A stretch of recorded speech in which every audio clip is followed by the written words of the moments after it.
Welcome to Bookish and Beyond, where nonfiction comes to life. In each episode, we break down the world's most impactful books, from self-help to biographies. We dive into key takeaways, author insights, and modern parallels. Want more? Subscribers get exclusive access to our book summary, study guide, and timeline PDF, everything you need to go deeper.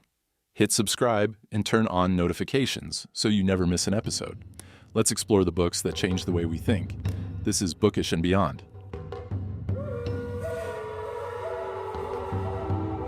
All right, strap in, everyone, because today we are going deep on a topic that's, well, let's be honest, a little bit creaky. Yeah, I know what you mean. We're talking about jinn. Jinn. And how they might be connected to human sickness. Right. And we're going to be looking at all this from an Islamic perspective. All right.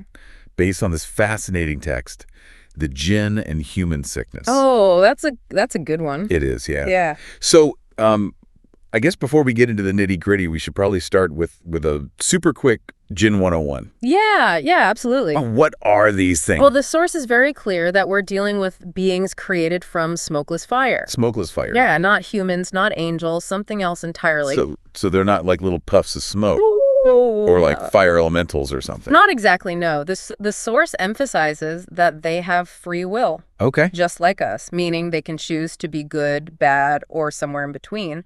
So basically like us, but made of fire. Well, there's a lot more to it, but yeah, that's a good starting point. Okay. So how does this all connect to human sickness? Right. Well, the source doesn't say that all sickness is caused by jinn. Right. That's important to remember. So it's not like every time I get a cold, it's a jinn. No, not at all. But it does say that jinn can cause illness in humans. Okay, so how do they do that? Well, it gets a little spooky here. The source mentions things like magic, possession. Possession.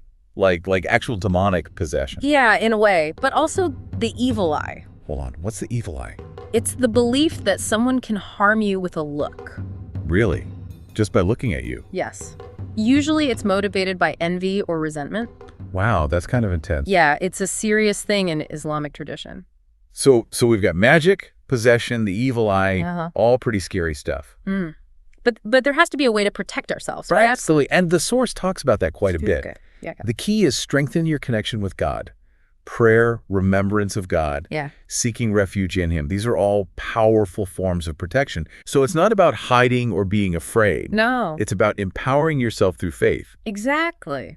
Now, I found this part really interesting. The source mentioned something called Ruqyah. Yes, Ruqyah. It's a form of spiritual healing. Okay. It involves reciting verses from the Quran and special supplications. So it's kind of like a spiritual antidote. That's a good way to put it. To whatever the jinn might be doing. Yeah, that's the idea. And there are different types of Ruqyah, right? There are. You have preventative Ruqyah, which is used for protection in advance. Okay. And then you have Ruqyah for healing. So if you're already experiencing symptoms. Right, exactly. That are potentially linked to jinn. Exactly. Now, I know some people might be thinking, well, isn't it just easier to blame everything on jinn? Yeah, sure, I can see that.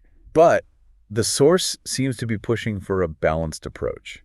Absolutely. Like you don't just ignore medical treatment, right? No, not at all. The idea is that you address both the physical and the spiritual. Right. You see a doctor for a broken leg. But you might also turn to prayer and Ruqyah.